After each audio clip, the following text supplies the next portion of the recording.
Guys, Martin here bringing you a Dragon Ball Z Dokkan battle video, and so today we are going to jump in with the Omega team to take on the Goku Story Jiren stage. I did do this stage earlier with the Giant 8 Power team with Gogeta on it, so I thought it'd be interesting to try out Omega here as well.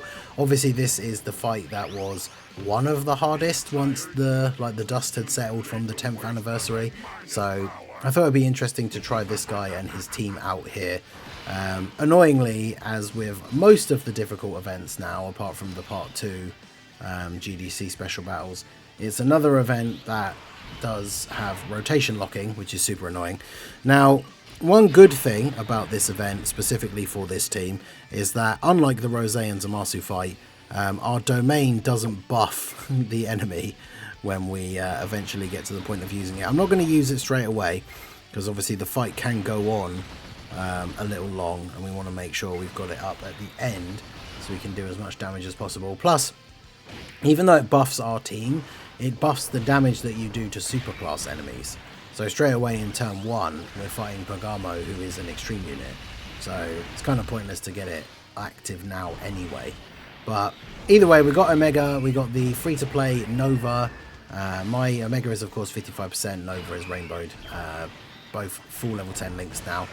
35 million attack for Nova. I like the fact that Nova has, for like the first 4 turns, he just has a guaranteed nullification against Ki Blast super attacks, which that's going to be very, very useful in quite a few different events. Annoyingly, Rose and Zamasu, to come back to that event again, I'm sure we will many times, as it's probably the hardest event in the game now, so as we make comparisons, but they both have Ki Blast super attacks. But Nova's start of turn defense, like before we start getting the Omega passives going, because once we pick up the orbs of our second Omega here, that puts us in that situation where we then have the 20% damage reduction for our GT boss characters, as well as obviously the extra support to all the extreme units. So this does work out quite nicely for characters like Nova on the second turn. But yeah, the big thing that I've noticed with Omega is obviously with the double passives active, so you can have 70% damage reduction, but he doesn't have guard. So depending on the type of super the enemy has, because he can negate unarmed super attacks, but there's going to be certain situations where him being in slot 1 is obviously going to be kind of awkward. In fact, I had the stats up for when I did the Giant 8 Power video. Kale does have an unarmed super, so it would be kind of cool if she tries to super Omega here, but obviously Omega has the action break, and then we just get the additional, and we're just going to kill her anyway. And then, yeah, unfortunately Kefla and then neither of the Jirens have an unarmed super, so it is what it is. But yeah, the team definitely has a lot of potential, especially with this kind of rotation now. We've got the Rose support. Unfortunately, it doesn't share any links with Nova, but we can go ahead and get our domain active here with Omega, get the buff for everyone on the team, make the superclass enemies take more damage, and that sets us up quite nicely for the end here. We got through the first couple of phases fairly quickly. They don't have a lot of HP, but it's really the Jirens that are the tanky boys. But being able to make the enemy take a considerable amount more damage is obviously a very, very helpful ability.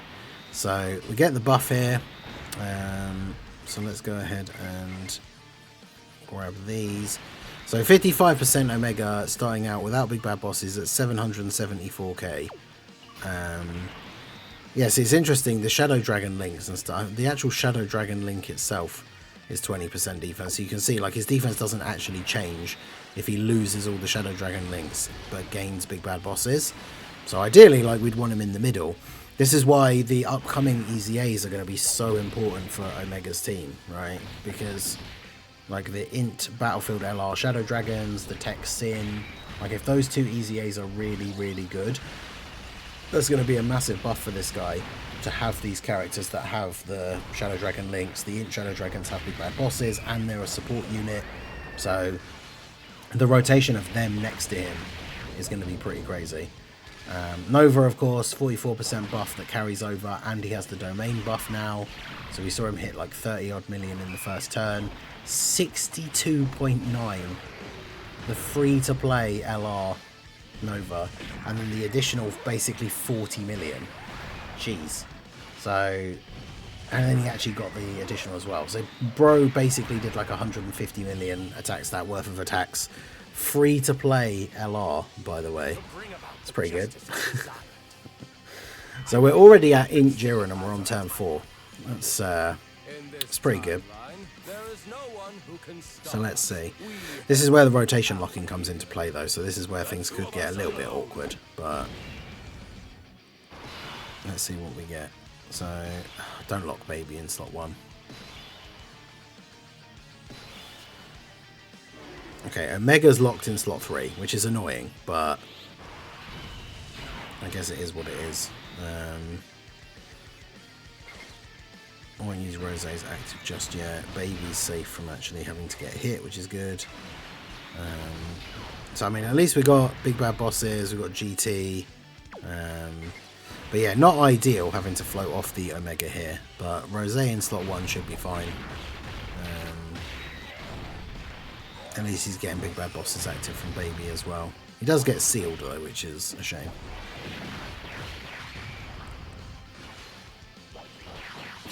Still getting those crits though. Let's go. Alright, and then Baby with his temporary buff, he gets the full 220 lead from Omega. Right, we're going to get AoE'd here. Nice. Yeah, the AoE just not really factoring in here. Baby being a big bad boss character, obviously he's gaining 20% damage reduction from the 2 Omegas. So he's in a pretty good spot here. And we can lower this Jiren's attack. I always forget that. It's kind of funny. So Baby with the attack lower. And then Omega with the action break. I think Omega's additional lowers attack as well, right?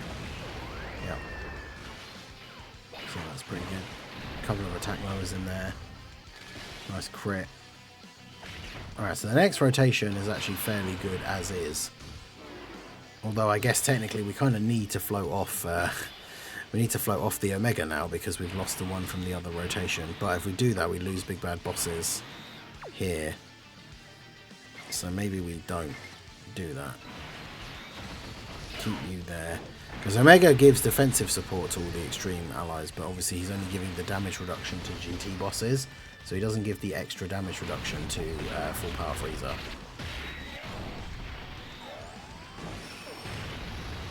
1.6. Okay then. Okay, so we caught back up to the Jiren phase here. I did replace full power Frieza on the team with the Int Super Easy A Buhan. I've meant to try him out on this team, just haven't put him in there yet. So we're gonna see how we get on here. I might use just Rosé's active just to buff him and the AGL one on this turn. I know it doesn't make a huge amount of difference for the rest of the team when you're running Rosé without a bunch of other superclass characters, Future Saga characters even. But, you know, or super bosses actually, of course. His is the super bosses buff.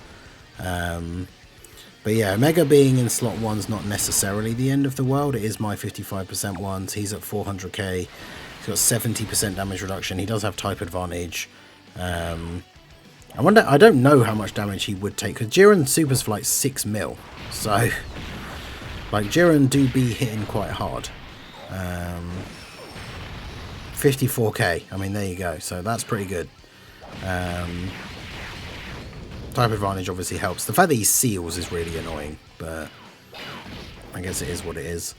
So we can eat that in slot 1. Then we've got the double Rosés together here, so obviously they're going to be looking pretty good. 67 million. That's with the AGL support, his own active skill buff, and then obviously he's being buffed by the domain. Like, man. Yeah, I do love the fact that you can run Rosé on this team, and obviously the AGL Rosé is supporting everyone else on the team as well. So it works quite nicely. The AGL one getting a hit in is obviously good as well.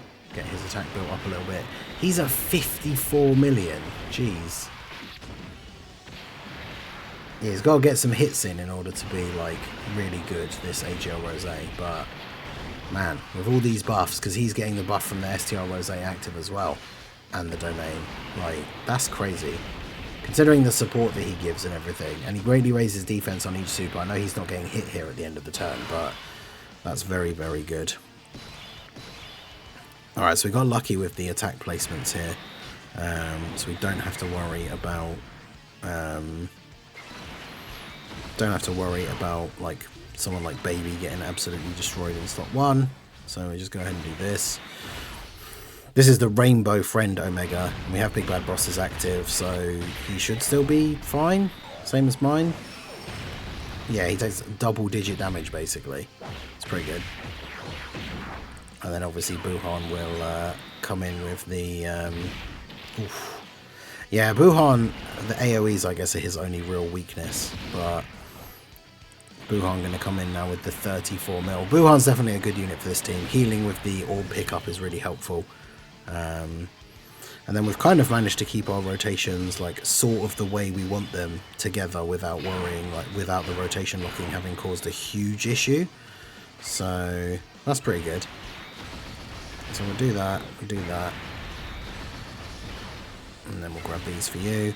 Obviously the thing with floating Nova, especially if the turn ends before he gets to attack, is a lot of the time he's not going to have that 44% buff from the previous turn on his attack.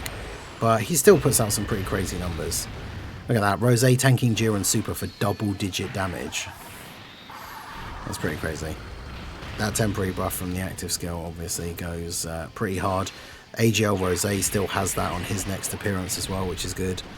I'm not sure how well the Rainbow Friend Omega will tank the Super in slot 1 though. This is the big thing, like I said, with Omega. He has 70% damage reduction when you have both the Omega's like things active, but I mean Jiren does 2.2 million. He greatly raises attack and defense, so it's like 3.3 million, but he also guaranteed crits. So does that double it? I can't remember. Is that like 6 mil? Because then yeah, he's going to be potentially in trouble. We've got the support from Rosé as well though, so obviously we want to activate the domain again. Probably could have got away with activating the domain like even a phase earlier previously, but okay, so there's a lot of orbs. We want to try and pick up like as few as possible with Omega, but that's kind of difficult. So do that. Okay, can still get 9 for Boo with 4 rainbows, so like guaranteed crits. And there we go. So how does Rainbow Omega fare against AGL Jiren in slot 1 here? Let's see. Alright, so he didn't immediately super, which makes a change. 43 mil, and then we get the action break.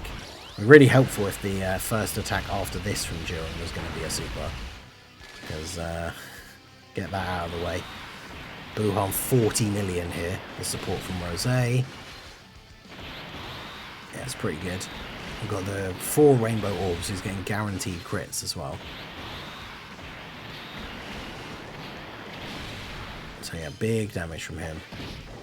Of course, dodge is disabled in this fight, so we haven't really got anyone on the team who's like completely reliant on dodge to be able to tank, so should be okay. Rosé, I don't know if he tanks Jiren Super.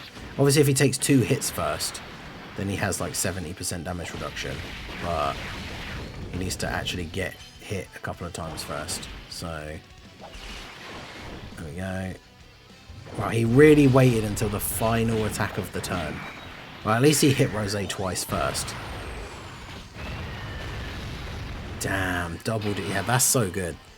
Alright, well, there we go. That works out quite nicely, doesn't it? So, Rosé, I don't know what Jiren's cooldown is, so I'm pretty sure he can't super immediately at the start of the turn here now. Although this may be awkward because he could potentially super Baby at the end, which we would not appreciate, but... Time to get serious.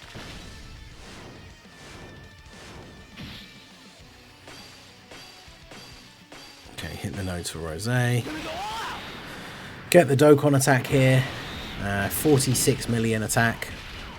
That's the thing with Omega, he's only really sharing like Fierce Battle, Legendary Power, Big Bad Bosses, but Rosé obviously still very, very good. I'm still very torn between using my pity coins to get a dupe for Rosé or a dupe for Super Saiyan 4 Gogeta, because Super Saiyan 4 Gogeta obviously is, you know, very good. He's like king hype at the moment, but like I really, really like Rose. He's a huge buff for this Omega team. So I don't know, I feel like having a dupe for him would be really helpful, but obviously part of me just wants the dupe for Gogeta just so he can be even more like awesome. But I guess we'll decide by the time we get to the end of the celebration, because we'll get another 50 of those tickets, and I guess I'll use them to try and get a dupe for one of the two. And if I do get lucky again, like I did with the first set of tickets, then I can just use the pity coins to get the other one. But I guess it depends how that goes. So, okay, and an interesting spot here. Could we still use the... Yeah, we've got the active skill for Nova. Nova's active skill, ultimate damage and disables an action. Oh, so he gets rid of the attack in slot 1. Oh, that's so good. This works perfectly. So if we go ahead and do Nova's active skill here.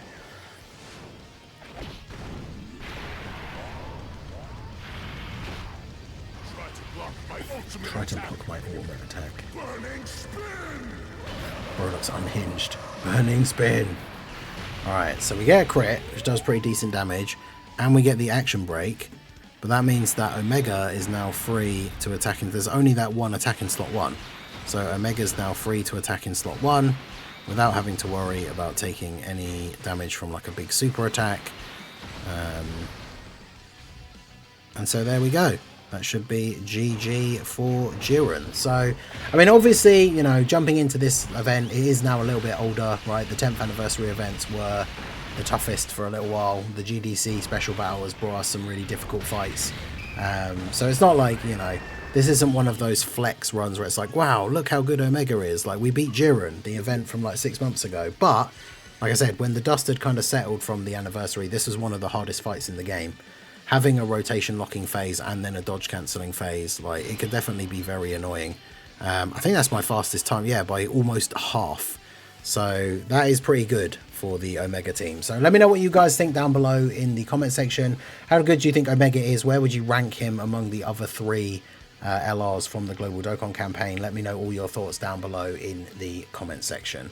So that is going to be it for the video, guys. This has been the Master Ningen. Smash that like button, subscribe to the channel if you are new. Check out the links down below, and I will see you all again soon. Have a good one.